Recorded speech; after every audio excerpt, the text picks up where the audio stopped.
Hi, and welcome to our podcast. I'm your host, Howard Drukarsh. I've been a successful realtor in Canada's largest market, Toronto, for over 30 years. And in the latter part of my career, I co-founded Canada's largest independent brokerage, Right at Home Realty, with a roster of over 5,600 agents and growing. In 2020, I retired to start this podcast, and it's been a fascinating opportunity to meet interesting and very successful guests in real estate and in related fields. We find out about their careers and get their insight into our business. Today, we're delighted to have Kirsten Jordan, the only female member of $1 Million Listing New York Bravo show. And Kirsten, welcome to Toronto and welcome to our podcast. Thank you so much for having me. I'm so excited to be here. I've only spent a little bit of time in Canada, but I'm dying to go back as soon as it's a little bit easier for us Americans. Well, that'd be great. Yeah, when you do, let me know. So you have a phenomenal bio, and I don't want to miss any of it. So I'm gonna go through the details. Okay, if you're okay with that, it's going to be very flattering. Sure. Okay. So you're of course a real estate broker. You also are a public speaker, as I mentioned, the first female cast member of Bravo's $1 Million Listing in New York. You've brokered over $500 million in sales. You've worked with Fortune 500 executives, Oscar-winning actors, mega influencers with millions of followers. You're also a passionate real estate investor, and you've sold out 3 new developments in the city for a total of $100 million in new development sales. You know firsthand what it is to evaluate a property and to sell it, and that, of course, is the key to our business. In 2020, you were cast on the Emmy-nominated $1 Million Listing New York show, and you've been featured in every episode in season 9. You've also been a contestant on Family Feud, a guest on Watch What Happens Live with Andy Cohen. You're considered an expert on and have been interviewed on countless TV segments, many of which I've seen on YouTube. You've also been featured in CNBC, Variety, Bloomberg, New York Post, Yahoo Entertainment, Thrive Global, and The Real Deal. You have a team now, and you're bringing back a human experience, which is, you know, it's the key to our business, is being relatable to clients. Your team has more than 45 years of combined experience, over 3 billion sold, and you have a very deep understanding of how to be a really good advisor to clients. On a personal note, you're the mom of 3 school-aged children. You love real estate. You have 35,000 followers, and you have a book coming out. So from a personal point of view, the fact that you can have 3 small children and have a great career, I mean, Thank you. This is not an easy business. And you have also a performing career. So good for you. So let me get right to the questions. We're always interested when someone comes on the show. You know, real estate's an entrepreneurial business. And so the first question I always like to ask is, were there entrepreneurs in your family? So that's such an interesting question because my brother actually went to school for entrepreneurship. He went to Babson College, which is outside of Boston. And one of the reasons he went to Babson is because of the fact that my grandfather, who I think retired before I was born, he was an entrepreneur, and he had a company that made circuit boards back in the 70s. And so that was an entrepreneurial company. He had a partner. They did well and sold it. And that was a good time, you know, to sell that kind of a thing. Mm-hmm. But he had come from a family that were Italian immigrants who had a grocery store actually in Canton, Massachusetts, and lived in like probably a 1,200 square foot on a good day house with 1 bathroom. And, you know, he's such an inspiration for me because he's the most hardworking person I've ever met in my entire life. And what's so special about him is that he's a crier, like I'm a crier. So in like a very positive way. So whenever something exciting happens in my life and I call him up and tell him like how exciting it is, or if you give him a really special birthday present, or, you know, that he's not expecting, or you show up for him in a special way, you know, like recently when I was living on his property during quarantine, he contracted babesiosis and Lyme disease, and I was there, and it was during COVID, and so they wouldn't see him at the doctor because of the fact that he was COVID negative, and it was really dangerous. And so, I stepped in and made sure that an ambulance came to get him and took him to the doctor and made sure that they figured out what was going on, and really pushed as a health advocate because there was nobody else around who could do that. And he, a couple of days later, in gratitude, was just thanking me for being so present. And, he cried, I cried. We're just that's who we are. So we're really, really hard workers. We're really strong people, but we're also just always on the verge of just expressing gratitude really, really strongly. And so he's a huge inspiration for me. And he's 94 years old. He still plays tennis with everybody. He still mows his own lawn, and he gives us all a run for our money cognitively because he asks the hardest questions of anybody else. Oh, that's such a great inspiration. I have a neighbor that's 89 years old. And the other day we were talking, I joked with her. She said, Howard, you're a jerk, but you're a nice jerk. So I think living to 89 or into the 90s is the real reward. Okay, everybody did something before real estate. I don't think people grew up and then went to real estate. So what about with you? Can I call you KJ? Because I know they do on your show. Sure, you can call me KJ. That's what everybody calls me now. Now I know when people stop me on the street because of the show, because they say, "Hey, KJ, okay, can I get a picture with you, KJ?" Okay, so KJ, and I like it too. What did you do before real estate? Before real estate, I actually moved to Italy for a couple of years. So after college, I moved to Chicago. I was in Chicago for a year. I did a bunch of odd jobs. I did everything from destination management, which is basically, a glorified term for, organization of the logistics before events, not the events themselves. I worked for a photographer. I worked as a barista. I did a bunch of different things, realized that I was ready to go to Europe and do something in another language because of the fact that the jobs I was getting were not really that exciting. And so I thought, if I'm going to do these jobs that are just kind of anybody could do them, why don't I do these jobs in another language? So I moved to Milan. I sold everything I owned. I moved to Milan basically with a suitcase, and I was an au pair. And then I was a barista there as well. I taught business English. And then after about 6 months of living in Milan, I was able to get a job as an international sales manager for licensing for designs for greeting cards and wrapping paper. So I basically traveled around Europe and Eastern Europe selling licenses for like Santa Claus pictures and like bunnies and that kind of thing. And so you can imagine that the prices on this stuff is pretty low.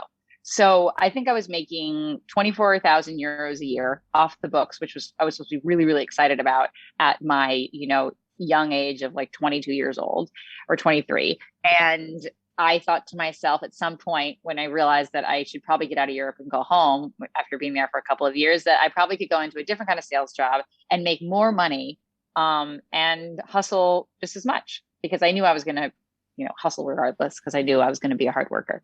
So when I came back to the US, I studied and got my real estate license. My stepfather was instrumental in suggesting real estate as the right sales path for me.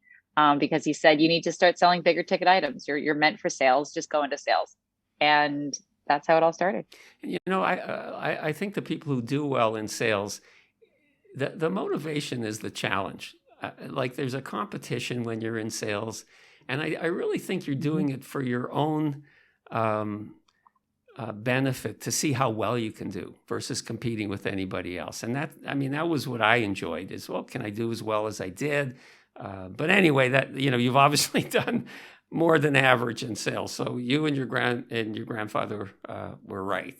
Or your stepfather were right. This was a perfect career for you. Now you're at Douglas Elliman, and when you joined a team. And in our business, there's teams, there's no teams. Why did you join a team? Well, when I was at Compass, I was actually on a team. But when I moved to Douglas Elliman, I actually started my own team. So I have my own team at Elliman. I'm the founder of the Kirsten Jordan team, which is not a super original name. But when your name is a name that's on a television show, you kind of have to name your team after your name. Sure. Otherwise, it's a little too confusing for people. It's actually, we abbreviate it as KJT, which is, the KJ team, like my name on TV. And the reason I started a team is because of the fact that I had been behind the scenes being on teams or being in a supporting role for 12 years.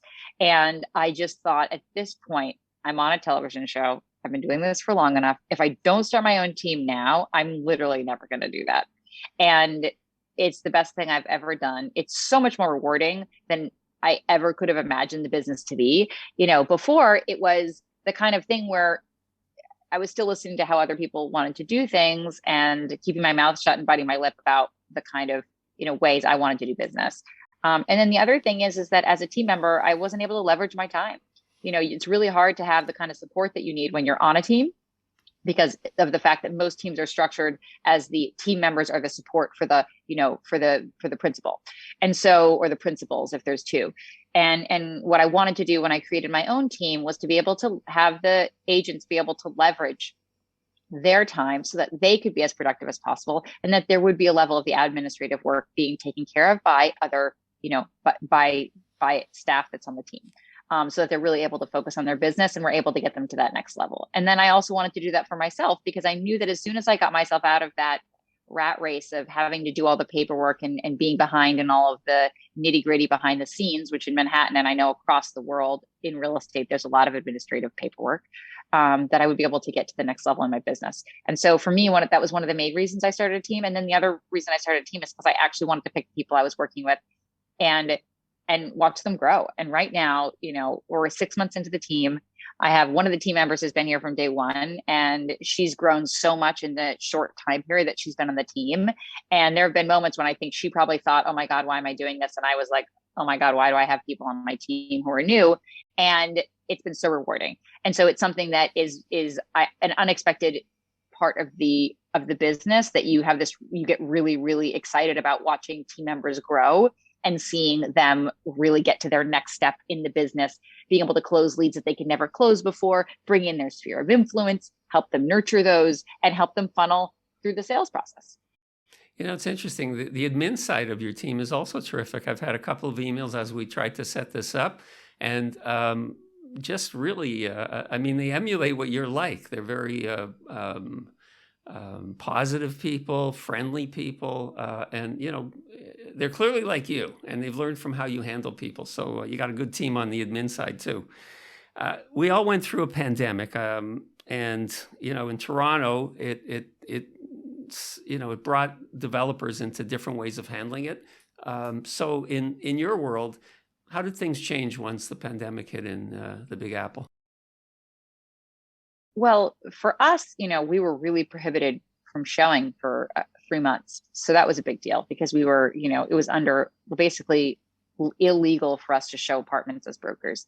So that was really rough, because there were situations where people needed to see apartments and they weren't able to see them with a broker. There were all kinds of workarounds that I know a lot of agents did, of, having housekeepers showing apartments to people and stuff like that. Everybody tried to figure out ways to be able to continue to move deals forward. The other thing that happened was the market did go to a complete standstill. And we really saw, a really, really tough period of discounted sales, very few of them and far between, until about September of 2020. It took, from the reopening of the city to real estate agents of June 22nd of 2020 until, I would say, a little bit into September of 2020 for the engines to really start going again. And then once they started going again, we haven't stopped since. And we've seen a record amount of luxury contracts signed that basically has just continued for the longest stretch we've ever seen in the history of record keeping at that price point. So it's been crazy, and it's been really exciting. And it's the kind of thing that feels pretty sustainable, considering that the buyers who are buying are really buying for real. And then there's also other factors that I continue to become aware of that sustain the reason why the buyer's market, or the seller's market that we're slowly going into, is going to sustain itself in New York City. So that's what we've seen and what we saw. I think that's what's exciting about being in the business. When you have a history in the business, you first off, history in the business means you know how to survive. There's ups, there's downs, exactly. And the people that don't know how to handle the downs don't survive. The ups are a bit easier, obviously. One of the things that have changed from when you start in the business is the importance of technology. So in your team, in the KJT, what are the important tools that you and your colleagues use? As far as like the tools that we use for everything from like CRMs, that kind of a Do thing. you find that you're using technology that makes your life easier than it was in the early days? Things more, not so much what it is, but how has it affected your work life?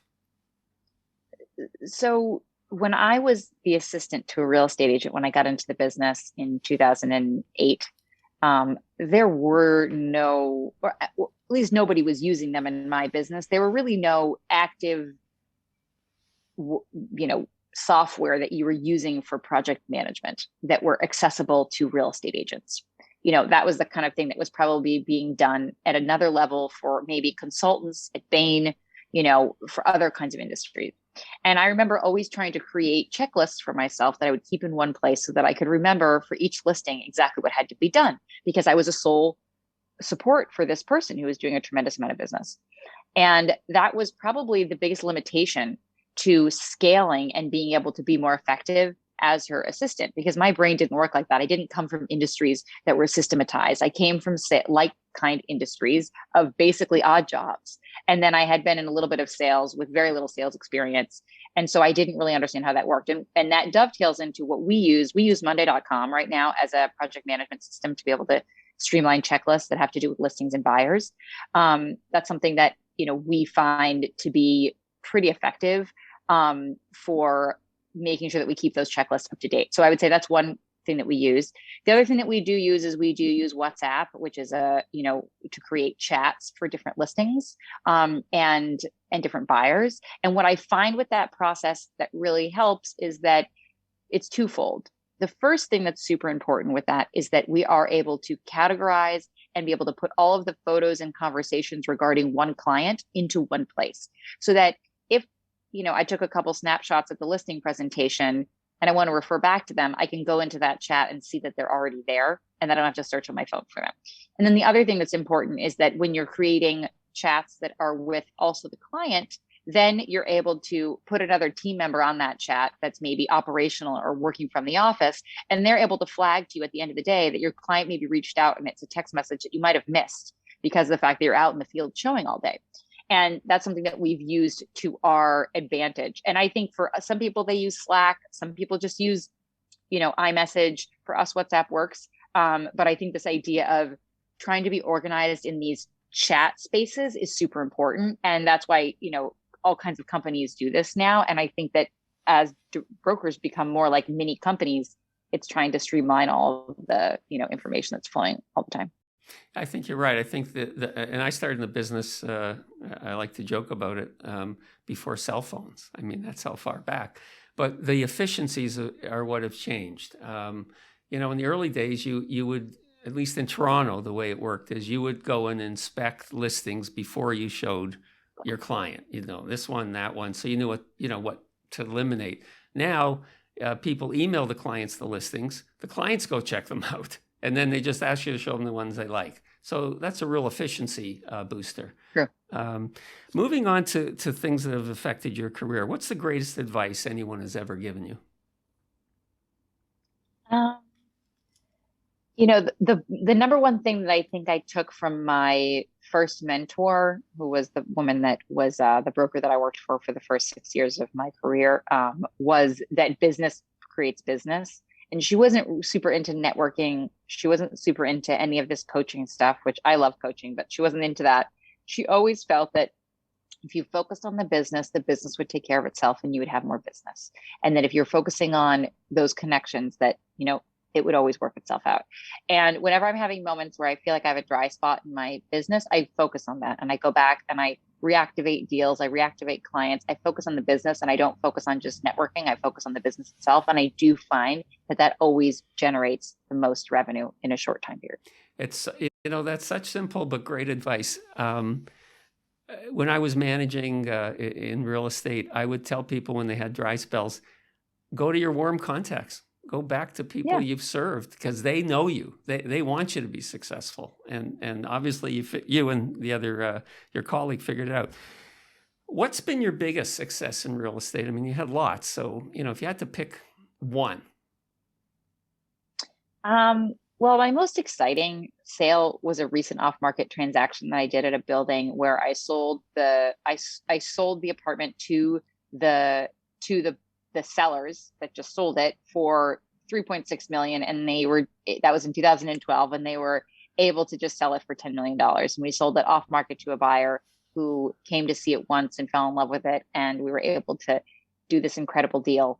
And it was significant upside for my sellers who, were also in real estate investors. So it was extra special for them because of the fact that they're now able to fold this gain into other properties.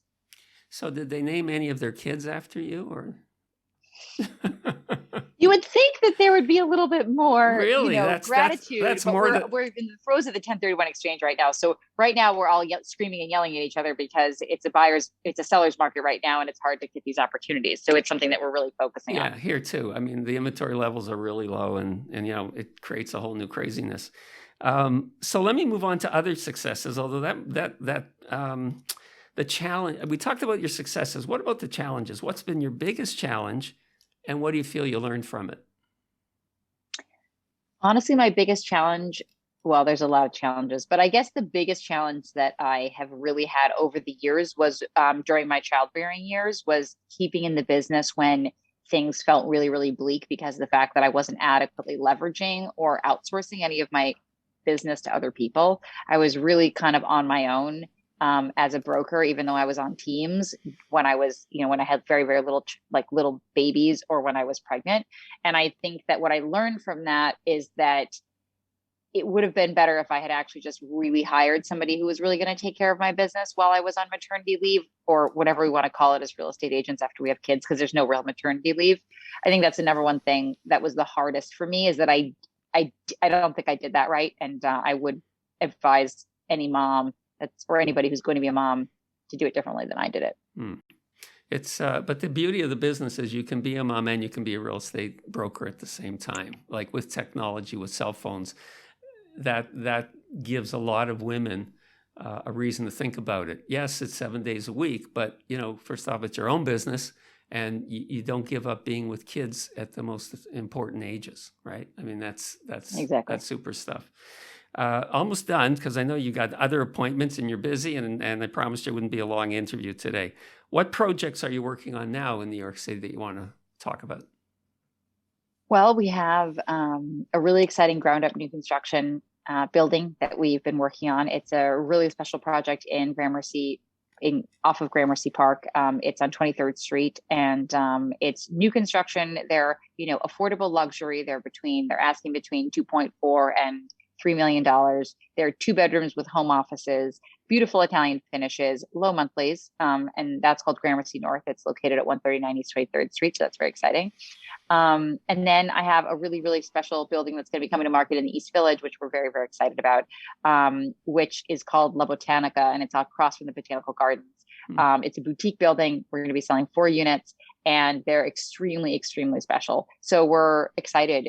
We're excited about that as well. So we have some new developments, which are going to be great because we're going into this interesting inventory market. Good for you and good for your team. Last question. So obviously the $1 Million Listing New York has to have had an influence on how well you're known. What's the best part of being on that show? For me, the best part about being on the show was what I learned from being on the show, which some people would call it kind of like a glow up.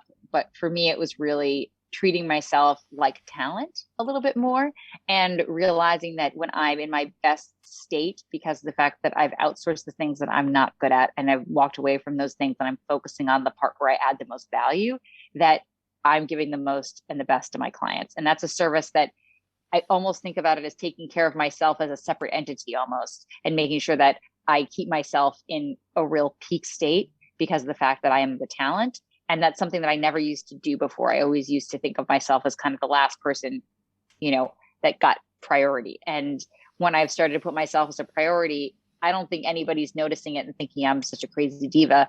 It's really just that I'm able to give a better version of myself to my clients, and they're able to get somebody else who's doing the part of the business that is the part that I'm not as good at, which is like booking the appointments perhaps, or doing some of the paperwork. So you have a real corporation, because that's the key. You've organized, you're getting great press, you're doing great projects.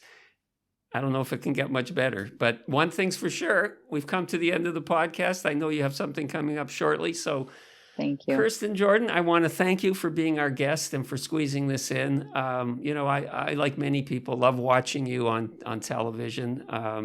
I think because I've been in the business so long, I relate to the ups and downs and things that people not in the business say, that can't be true. Oh, yeah, it's true. So again, thanks for being with us. All the best with your projects, and maybe we'll connect again someday. Looking forward to it. Thank you. Thank you so much, Howard. Thank you. Okay. Bye for now. Bye. We'd like to thank Kirsten Jordan and you for joining us today. And if you enjoyed our podcast, please like, comment, and subscribe on your favorite podcast network or on our YouTube channel. And to get in touch with us, you can reach us by email at info@rewithhd.com or on our website, rewithhd.com. Thank you. We'll see you next time.